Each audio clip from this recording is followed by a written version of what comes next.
The topic of our today's discussion is mechanism of free radical polymerization. It involves 4 steps. Very first step is free radical generation, called radical generation step. इसमें initiator का molecule होगा, उसको thermally या photochemically जब हम heat करेंगे या light में रखेंगे तो क्या करेगा, वो रेडिकल जनरेट करेगा, free radicals. Second step is chain initiation. Free radical monomer के ऊपर अटैक करेगा और मोनोमर फ्री रेडिकल मोनोमर के साथ जुड़ के फ्री रेडिकल बना देगा. अब चेन जो है वो शुरू हो गई. Third step is chain propagation step. अब जो रेडिकल मोनोमर है वो फ्रेश मोनोमर के ऊपर अटैक करेगा और उसके साथ ज्वाइन कर लेगा. इसके ऊपर अब फ्री रेडिकल बन जाएगा. फ्री रेडिकल आगे आगे चेन के साथ चलता रहेगा. अब जैसे 2 जुड़ गए थे, अब ये ग्रोइंग चेन हो गई. ग्रोइंग चेन रेडिकल जो है वो फ्रेश मोनोमर के ऊपर अटैक करेगा, ये भी इसमें जुड़ जाएगा. रेडिकल जो है वो एंड के ऊपर चेन किया जाएगा. इसी तरह से जब 3 जुड़ गए, रेडिकल यहाँ है, चौथे मोनोमर के ऊपर अटैक करेगा, 4 जुड़ गए और इस तरह से जुड़ते रहेंगे और चेन जो है वो ग्रो करती रहेगी, लंबी चेन बनती रहेगी. इन जनरल हम लिख सकते हैं कि RM radical n-1 plus m to give you RMN. Growing chain क्या है ये? Growing chain. अभी भी इसके ऊपर रेडिकल है, डॉट दिख रहा है आपको, फ्री रेडिकल है. तो इस तरह से चेन ग्रो करती रहती है और मैक्रो मॉलिक्यूल बनने की दिशा में जो हमारा जो है ये प्रोसेस चला हुआ है. लास्ट में आएगी चेन टर्मिनेशन स्टेप, क्योंकि ग्रोइंग चेन को टर्मिनेट होना है तभी तो न्यूट्रल मॉलिक्यूल बनेगा, उसका फ्री रेडिकल यहाँ से जाना है. सो ये भी 2-3 तरह से हो सकती है. Very first by coupling of a macro molecule growing chains. जैसे ये मैंने ऐसे ही 4-5 लिखे हैं सिर्फ, इसमें n भी हो सकते हैं. ये ग्रोइंग एक रेडिकल ग्रोइंग चेन है, ये दूसरी रेडिकल ग्रोइंग चेन है, इसके एंड पे फ्री रेडिकल है, इसके एंड पे फ्री रेडिकल है. एक इलेक्ट्रॉन इसने दिया, एक इसने दिया, दोनों के बीच में कोवेलेंट बॉन्ड बन गया और ये हमारी फ्री रेडिकल खत्म हो गया, न्यूट्रल मॉलिक्यूल बन गया, सैचुरेटेड मॉलिक्यूल बन गया. इसको सैचुरेटेड मॉलिक्यूल भी कहते हैं. ठीक है जी. तो ये हो गई कपलिंग, सिंपलेस्ट वे है. दूसरा है चेन ट्रांसफर. चेन ट्रांसफर से भी जो है वो क्या होता है कि ग्रोइंग चेन टर्मिनेट हो जाती है. मैक्रो मॉलिक्यूल बन गया है, किसी सैचुरेटेड एस इसलिए लिखा है कि कोई सैचुरेटेड मॉलिक्यूल है. जनरली ये कार्बन टेट्राक्लोराइड हो सकता है या क्लोरोफॉर्म हो सकती है, कोई और मॉलिक्यूल हो सकता है. उससे ये छोटा सा एटम अपने को ले लेगा, उसके साथ कोवेलेंट बॉन्ड बनाएगा, एक इलेक्ट्रॉन उसका आएगा, एक इसका, उसके साथ जुड़ जाएगा, चेन टर्मिनेट हो जाएगी.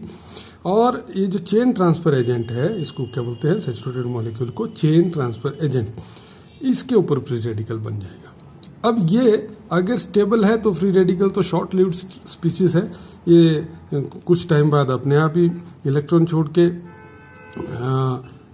किसी और को या दे देगा, या ये नई फ्रेश चेन भी ये शुरू कर सकता है. लेकिन हमारा काम था कि चेन टर्मिनेट, जो ग्रोइंग चेन है वो उसने क्या कर दी, टर्मिनेट कर दी. Next one is disproportionation. ये 2 ग्रोइंग चेन्स के बीच में होती है by abstraction of hydrogen atom. Generally देखिए, एक ग्रोइंग चेन है, इसके हिस्से में सपोज करो ये लास्ट हिस्सा है जिसको M रेडिकल मैंने लिखा हुआ था, ये इसका C है और ये H है और H है CH2 फ्री रेडिकल. ये एक ग्रोइंग चेन है. इस तरह से ये दूसरी ग्रोइंग चेन है, इसका भी ये CH2 वाला हिस्सा है, आगे भी CH2 है. एक हाइड्रोजन अपना एक इलेक्ट्रॉन लेके यहाँ आ जाएगा और एक इलेक्ट्रॉन यहाँ पे है, इसके साथ बॉन्ड बना देगा, तो CH ये बन गया. ये चेन टर्मिनेट हो गई, इसके ऊपर अब फ्री रेडिकल नहीं रहा, ये चेन टर्मिनेट हो गई, ये सैचुरेटेड मॉलिक्यूल बन गया. और यहाँ पे क्या हुआ कि एक इलेक्ट्रॉन यहाँ से आया और एक इलेक्ट्रॉन इस हाइड्रोजन का यहाँ से था, यहाँ डबल बॉन्ड बन गया, CH2 डबल बॉन्ड CH, आगे कुछ चेन है, CH2 डबल बॉन्ड CH, आगे पूरी चेन है. ये भी टर्मिनेट हो गया, लेकिन ये सैचुरेट हो गया और ये अनसैचुरेट, क्योंकि इसमें क्या है, अनसैचुरेटेड इसलिए है क्योंकि इसमें डबल बॉन्ड है. तो इस तरह से तीन तरह से इसकी टर्मिनेशन होती है चेन की। देखिए एडिशन पॉलीमराइजेशन में चाहे फ्री रेडिकल हो, चाहे कैटाइनिक एडिशन हो या चाहे एनायनिक एडिशन हो, ये स्टेप्स कॉमन है। First step is generation of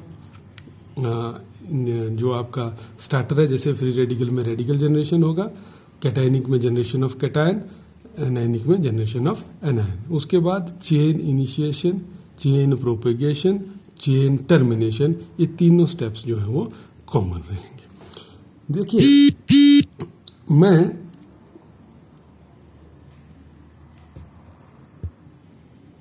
example लेता हूं polymerization of ethylene by free radical polymerization. ठीक है जी। अब देखिए very first step is radical generation. कोई भी इनिशिएटर आपने लिया है वो रेडिकल बना रहा है, उसमें तो कॉमन है 2R, हमने जनरल लिख दिया। चेन इनिशिएशन में क्या होगा, रेडिकल अटैक करेगा इथीन के मॉलिक्यूल के ऊपर। ठीक है, ये डबल बॉन्ड टूट जाएगा, एक इलेक्ट्रॉन इधर आएगा, एक इलेक्ट्रॉन इधर आएगा, इस इलेक्ट्रॉन के साथ इसका बॉन्ड बनेगा, सिंगल बॉन्ड बन गया RCH2, और दूसरा भी हो गया, ये फ्री इलेक्ट्रॉन इधर चला गया, तो रेडिकल इस एंड पे आ गया। ये चेन इनिशिएट हो चुकी है। अब ये दूसरे मॉलिक्यूल के ऊपर अटैक करेगी इथीन के। सिमिलरली यहाँ पे सिंगल बॉन्ड बनेगा CH2 और CH2 के बीच में, तो CH2 और CH2 के बीच में सिंगल बॉन्ड बन गया, और ये जो है ये फ्री रेडिकल इधर को आ जाएगा, फ्री इलेक्ट्रॉन, तो ये फ्री रेडिकल इधर, तो ग्रोइंग चेन है, इस तरह से ग्रो करती रहेगी। तो मैंने ये लिख दिया, ये ग्रोइंग चेन है, अब ये ग्रो कर रही है ऐसे ऐसे ऐसे ऐसे, और ये सिंगल बॉन्ड है भाई, डबल बॉन्ड नहीं है, सॉरी। तो एक ग्रोइंग चेन है। फिर आएगी टर्मिनेशन की टर्न बाय कपलिंग। दो ग्रोइंग चेन्स आपस में ज्वाइन कर गई, इन दोनों के बीच में क्या बन गया, सिंगल बॉन्ड बन गया, कोवेलेंट बॉन्ड बन गया, और ये दोनों चेन आपस में ज्वाइन की, मैक्रोमोलेक्यूल बन गया, आपकी चेन टर्मिनेट होगी। डिसप्रोपोर्शनेशन कैसे होगी, इसका CH2, इसका हाइड्रोजन यहाँ से यहाँ को जाएगा, इसका CH3 बन गया, और यहाँ पे डबल बॉन्ड बन जाएगा, तो CH2 डबल बॉन्ड CH, और लंबी चेन इस तरह से डिसप्रोपोर्शनेशन हो गई। Third is termination by chain transfer. ये चेन ट्रांसफर मॉलिक्यूल लिखा हुआ मैंने, ये कोई भी हो सकता है, उसका एक H या कोई और सिंपल एटम, अगर आपके मान लो कार्बन टेट्राक्लोराइड है तो Cl होगा, वो यहाँ से एज ए फ्री रेडिकल जाएगा और इस फ्री रेडिकल के साथ जुड़ के सिंगल बॉन्ड बना देगा, मतलब अपना एक इलेक्ट्रॉन लेके गया, इसके साथ जुड़ गया, CH3 बन गया, देखिए इधर, और इसका क्या बन जाएगा, फ्री रेडिकल।